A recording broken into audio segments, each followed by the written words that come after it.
Hi, good Monday evening, Southeast Texas. Obviously, all eyes on the tropics. We have Tropical Depression number 3. First day, and we've already had 2 named storms and a depression.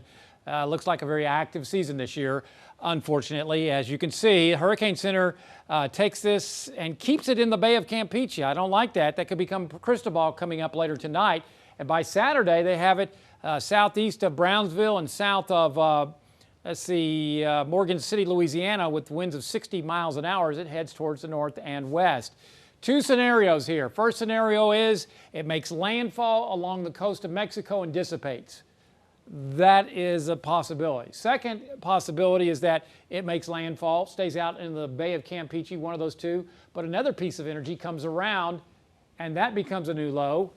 Then that heads on off towards the north and west. That's a possibility. These red lines are hurricane strength. The blue lines are tropical storm. Green are depression.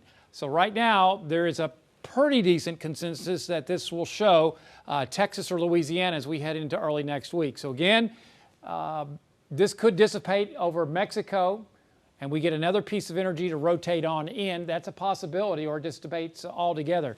Just really the next 2 to 3 days will dictate how this unfolds. I don't think we're going to have the question answered until, say, Thursday or Friday.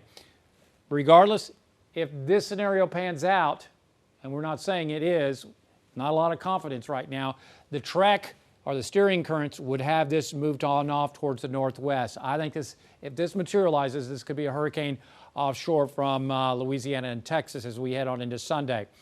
We better get high pressure developing, at least what the modeling is showing, up into Wichita, Kansas. That would then turn this back off towards the west and southwest. So it could be doing a left turn as we head on into, say, Sunday into Monday. That would put us on the wet side of the storm, but at least we wouldn't have to deal with winds the way it looks right now.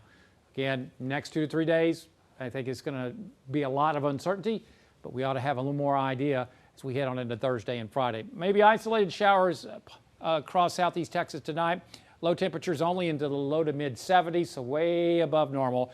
Then for tomorrow, give it about a 20, maybe 30% coverage across southeast Texas with mostly cloudy to partly sunny skies. High temperatures rising into the upper 80s to lower 90s. You're looking at moisture levels. Notice the lower end of this legend over into Mexico, and then as you go up, increasing moisture levels, and then yellows and then reds. That is tropical air mass, obviously associated with TD number 3. But look at this. Regardless of hurricane strength, we do think this is going to lob quite a bit of moisture as we head on into our area, say Monday and Tuesday of next week, if that scenario unfolds. Just are uncertain at this point. Don't know and don't have all the specifics. On the Gulf of Mexico tomorrow, slightly choppy seas around 1 to 2 feet. Your coastal marine forecast will see an easterly wind at 5 to 10 knots, water temperature 81. Our forecast tonight, maybe a 20% coverage.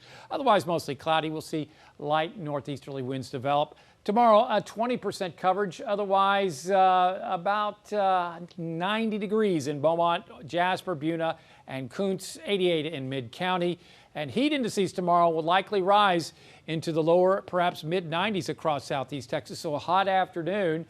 Our forecast for Wednesday shows a little better chance of rain and thunderstorms with a 40% coverage on Wednesday, then a 20 to 30% coverage right on through Thursday, Friday, and Saturday. That's pretty normal for this time of year. High temperatures a little bit above normal.